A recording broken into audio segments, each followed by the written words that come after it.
أعوذ بالله من الشيطان الرجيم నేను శపించబడిన బహిష్కరించబడిన శైతాన్ నుండి రక్షణ పొందటానికి అల్లాహ్ శరణు వేడు.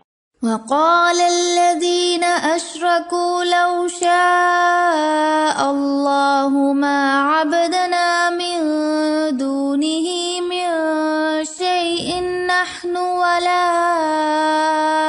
آباؤنا ولا حرمنا من دونه من شيء كذلك فعل الذين من قبلهم فهل على الرسل إلا البلاغ المبين.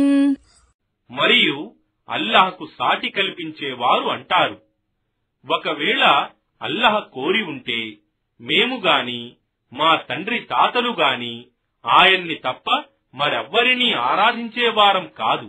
మరియు ఆయన ఆజ్ఞ లేనిదే మేము దేన్ని కూడా నిషేధించేవారం కాదు. వారికి పూర్వం వారు కూడా ఇలాగే చేశారు. అయితే ప్రవక్తల బాధ్యత అల్లాహ్ సందేశాన్ని స్పష్టంగా అందజేయటం తప్ప ఇంకేమిటి?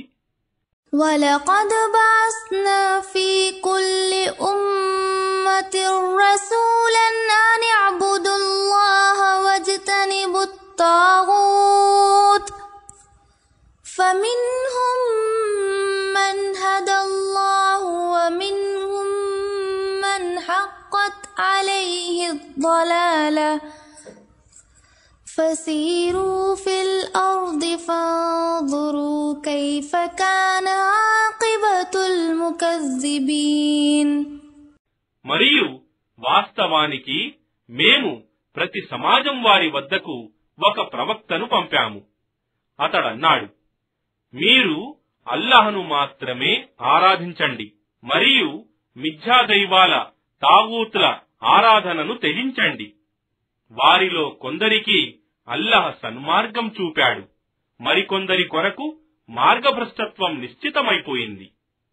కావున మీరు భూమిలో సంచారం చేసి చూడండి, ఆ సత్యతిరస్కారుల గతి ఏమైందో.